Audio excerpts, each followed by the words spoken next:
Welcome to CELT-cast, the bi-weekly podcast from the Center for Excellence in Learning and Teaching at Concordia, University, Wisconsin in Ann Arbor. Your hosts, Rob Balza, Kate Robertson, and Carrie Bierke, bring you conversations with professors and thought leaders from around the world, sharing fresh insights on teaching and learning. This academic year, 2025 to 26, we're focusing on one of the most transformative forces in education today, artificial intelligence. Whether you're a faculty member, educational leader, or simply passionate about learning, CELT-cast is your space to explore ideas, spark curiosity, and imagine the future of education together. All right, welcome to today's episode of the CELT-cast, where we delve into the evolving landscape of artificial intelligence in higher ed. I'm your host, Rob Balza, Director of the Center for Excellence in Learning and Teaching here at Concordia, University, Wisconsin, and I'm joined by Dr. Kate Robertson. Good morning, Kate. How are you? Hey, Rob. I'm great. Good. And we're really excited today to have with us Dr. Lisa Delgado-Brown, and to discuss her recent article in the Faculty Focus entitled Beyond the First Response, Prompting with Purpose in University Classrooms. And Lisa is Assistant Professor of Education at the University of Tampa, and she's been telling us about some exciting things she's doing in her sophomore level courses at the University of Tampa with regards to AI, and they've integrated AI throughout their curriculum there. And so really excited to learn more about that. But Lisa, good morning. How are you? Good. How are you all? Good. And so you mentioned in your article, Lisa, that 61% of higher ed faculty are now using AI in their teaching. That's a huge shift from just a few years ago. What do you think has prompted that shift, and how is AI integration, changing teaching and learning, especially in education programs? Well, I think when AI came out, it really changed the landscape. We were really frightened of it. I think at first we weren't really sure how it was going to change the field, what ramifications it was going to have. At a previous institution, I served on the Academic Standards Committee, and so that was an issue that kept coming up over and over again in that committee's work. But I think that it's caused us to really have to reevaluate some of the ways that we use AI or could incorporate it in our classes to really get students to thoughtfully integrate AI. And so in my classes, that really has been a main focus. I think that a lot of students will use AI, and they do use AI, even if they don't tell us. And so for me, it was really important to think about the ethical use of AI and how I wanted them to explore that, especially in the future as professionals in the field. I love that. Yeah, we're really seeing that shift from using it to quote unquote cheat to, how can we use it ethically and mindfully and things of that nature. Something that really surprised me from your article was that you found, as you've been doing this work, that students weren't as adept at using AI as you previously thought. And I think that's kind of speaks to what we were talking about. They use it kind of mindlessly instead of mindfully. So I guess what were your first steps as you've been teaching students to scaffold them and to use AI more thoughtfully? It was definitely a process, Kate. So it wasn't something that worked 100% exactly the way I wanted the first time I rolled it out in my class. So I've been learning alongside my students. So that's definitely been part of it. But I think for me, I really wanted to start with AI literacy. And so I really wanted students to understand what AI is and what that means for our field. And so teaching and education, I wanted them to think about meaningful ways that they could use it in their lesson planning in the future. And I also wanted to frame it too in the context of before long, they're going to have students that could potentially be using AI. So for them to develop mastery now while they're in the university is very beneficial to their future teaching and practice overall. And so that was really one of the things that I started with was how can I scaffold for them how to use AI thoughtfully. And so that was a process, I think over the course of a couple of different semesters, I feel like I've gotten it to where I want them to be. So this fall, I feel like I'm seeing a lot more refined output from them, and I'm loving what I'm seeing. And I'm loving the way that it's changed how they interact with AI, and they are becoming much more metacognitive in the process, which was ultimately my main goal. That's Do really you have a interesting. little, oh, I'm sorry, Rob, I Go stepped ahead. on you. Do you have a like a little vignette or example of something that happened in class that speaks to that? So, with the new model that I created, so I did some research in my spring course. I got IRB approval and documented that, had students fill out surveys pre, post, and in the middle of using AI. So I was very much getting real-time data from my students as far as how they were approaching AI and how it was impacting their lesson planning. And so I used those survey results to really guide me. And so the initial framework that I was using in my class was a lot longer. It was about 6 steps. And so over Mm. the spring, when I analyzed the results at the end of the semester, I changed it to a 3-part process. And I think that really helped. Simplifying the process was necessary so that students would really dialogue. And then at the start of this semester, I started with the discussion of ethics and how it related to AI, and I really wanted to get to the heart of that component.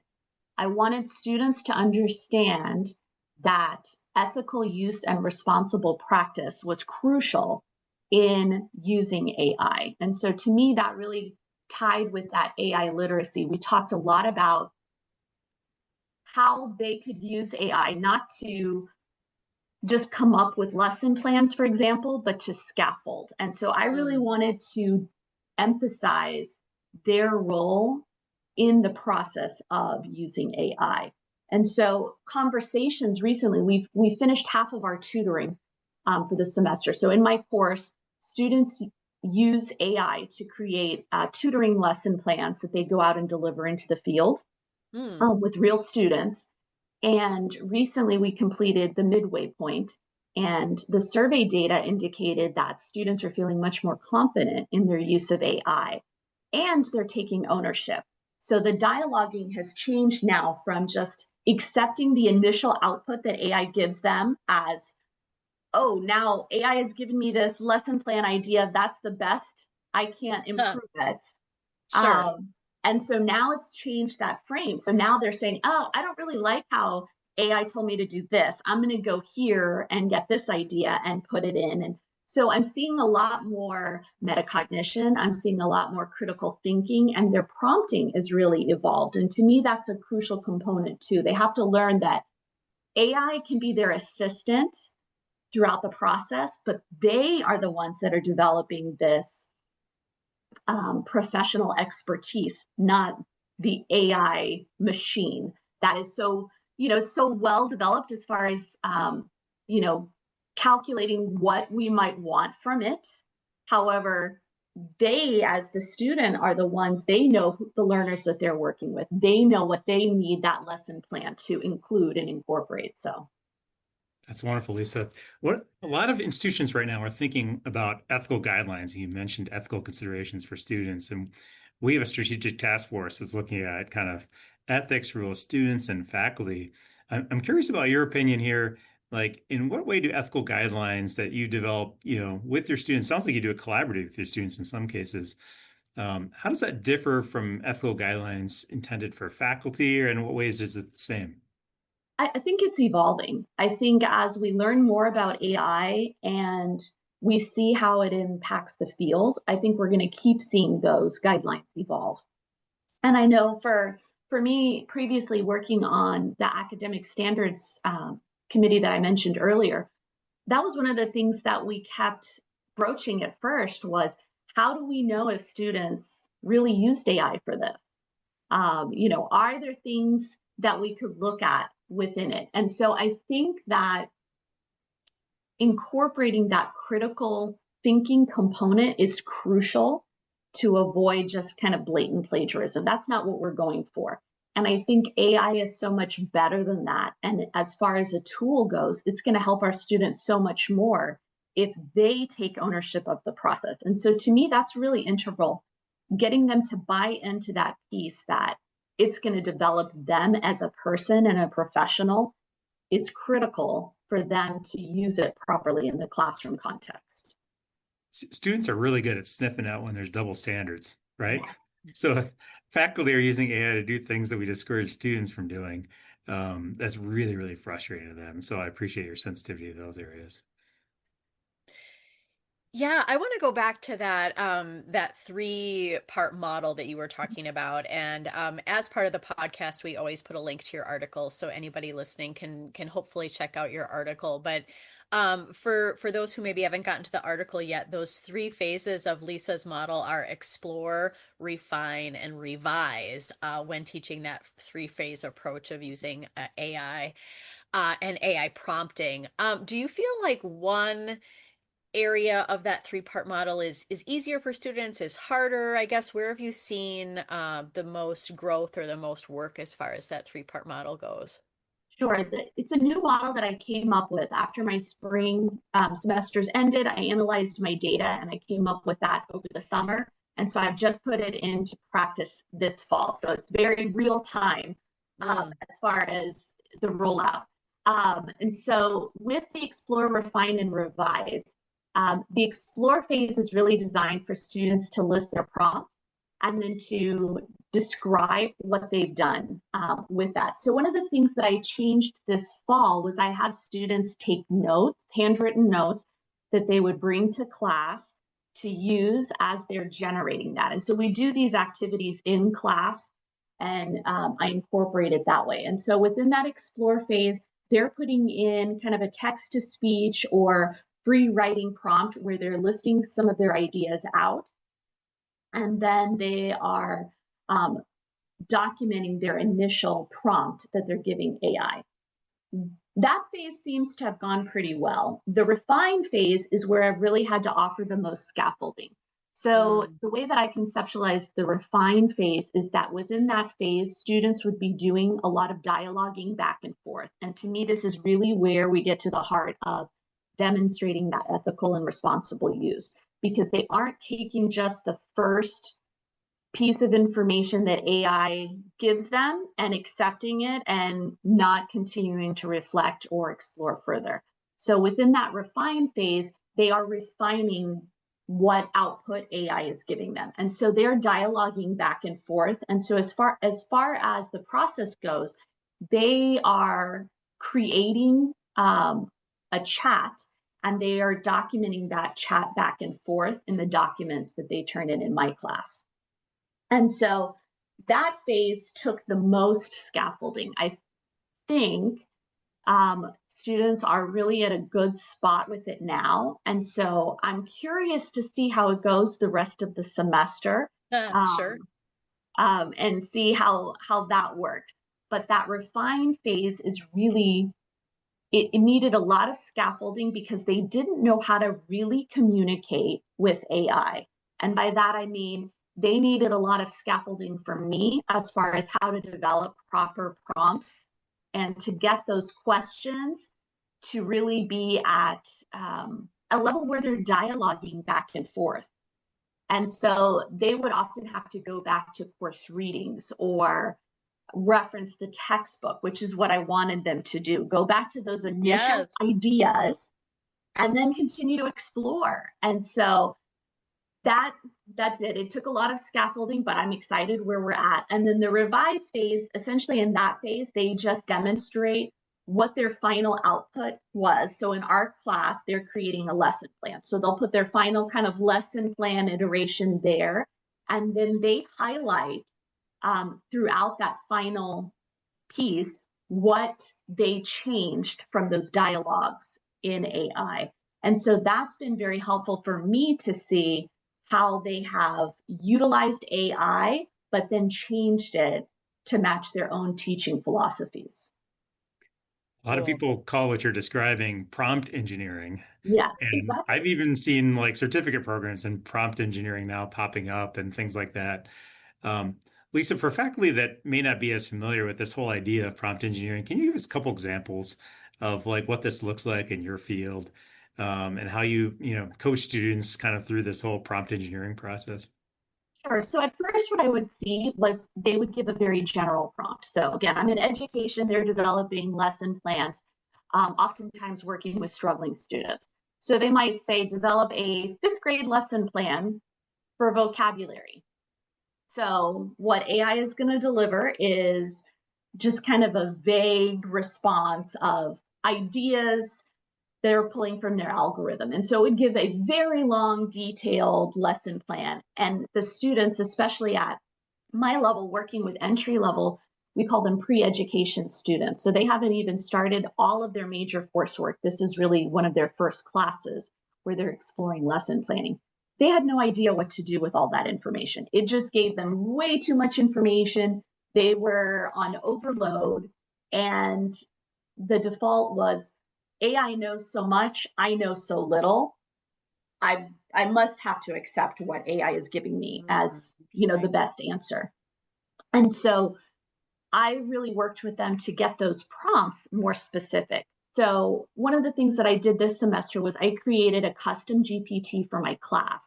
And so within that, I put all the Florida-based documents or national documents that I wanted them to incorporate in their lesson plan. So for example, the state standards that we utilize in Florida, those got integrated in there. So they were always using the most recent version.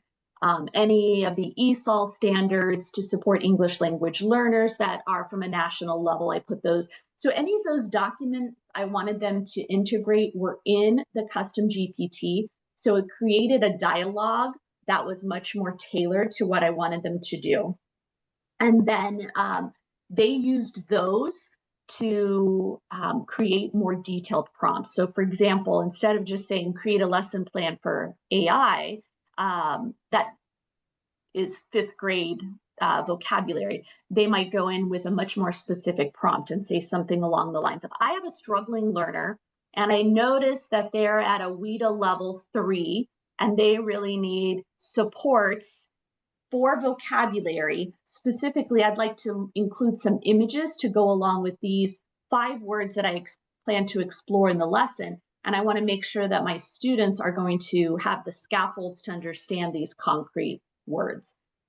So essentially what I wanted them to do was to learn to use the materials that I already required them to read and know about for the class, but to use them very thoughtfully and specifically in their AI prompts. And then AI was giving them much more detailed and precise information to use in their lesson planning. That's really cool. Those two prompts are pretty different. Yes. And it took a while to get them there. I mean, they needed a lot of scaffolding. The way that I designed my course is we kind of go over content one of the days of the week, and half the class we spend going over and extending what they've read about. And the other half, I just go around and sit next to students and help scaffold for them. So I'll pull up a chair right next to them and we chat through the process. Where are they struggling? Because sometimes they don't even know how to articulate where they need help. So I'll just have them show me where they're at and then scaffold for them. I've just started to play around with custom GPTs a little bit. It's fascinating what you can do with them. We're using them for a variety of different processes here at Concordia University. You need a paid subscription to ChatGPT to create a custom GPT, right? Yes, correct. But once you create it, you can share it with students. Students don't need a paid subscription in order to benefit from that custom GPT. Is that correct? That is correct, yes. So I pay for the subscription myself, and it runs about $20 a month. And so I created that and am using it in the course this semester, and it's made a huge difference as well. I've also integrated specific prompts into my GPT directions. I integrated prompts where I want the custom GPT to ask them questions related to that explore, refine, and revise. So it will give them scaffolds throughout the process as well. So even if they are working on it outside of class, they still have access to that framework that I outlined in the article too. So a lot of universities right now trying to figure out if they should be paying for the paid version for students, for faculty, for specific faculty that have certain case needs. What do you recommend there? I'm curious if the University of Tampa is having similar conversations. Are you happy with where it is now, or do you think there should be a point where, all faculty or maybe even all students will need a paid version? I think that those dialogues and conversations are definitely ongoing. I know within my department, a lot of the faculty do use ChatGPT primarily because it's one that a lot of students are already familiar with. So we do utilize ChatGPT. Um, and we really want to prepare our teachers to be ready for the professional expectations that they're going to encounter. And so I think a lot of districts are starting to use ChatGPT in different ways, AI in general, but ChatGPT is one a lot of people know and use. So I think it would definitely be something that institutions want to consider. And I don't know how it will go, but I would love to see that access increased so that students can use it. And for us, for example, in my class, while I pay for it and students don't have to pay to access my custom GPT, it will time them out as far as words go. So I had to initially extend my original due date idea because students were maxing out their time. And so they needed to wait, another couple of hours so they could add more information into their free version of ChatGPT. So for Interesting. my class, yeah. So for my class, it would definitely offer more flexibility for them to get that work done more quickly. So that would be beneficial for sure. Always something to think about. Gosh, that's so interesting. Where do you see your process moving in? I mean, I know we're always refining and changing, and you've even done that the last couple semesters. How do you not, I mean, none of us have a crystal ball, but how do you see that changing next semester, next year, or maybe 2 years from now? I think as AI continues to evolve, we will have to continue to evolve as well. And so I think it's a really constant recursive process where we're continually learning alongside our students. We're getting meta in the process too, analyzing what we're doing, how we're using it. For example, that's what led me to come up with the custom GPT that I'm using with them this semester. And so that has been a fabulous addition to my class and really empowered my students, especially by adding in those extra scaffolds. These are things that I would be saying if I was sitting right next to them, but it's so nice that they have that option if they want to choose to work on it at, whatever time is convenient for them. They continue to have those scaffolds. So to me, that's something I would never even have been able to conceptualize 5 years ago. So it's Sure. amazing that we're here now. I have no idea what the future holds, but I definitely think that these types of supports are enhancing their critical thinking to such a degree that they really are coming out and graduating from our programs much more knowledgeable. And so I love to see that. Any kind of program where we can increase student knowledge and agency over their learning, I think is fabulous.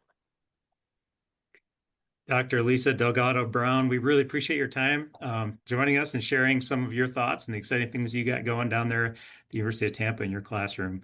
And we wish you blessings as you continue to try to stay ahead of the curve as we are here and exploring the use of AI in higher education. Great. Thank you so much for having me. I loved our conversation.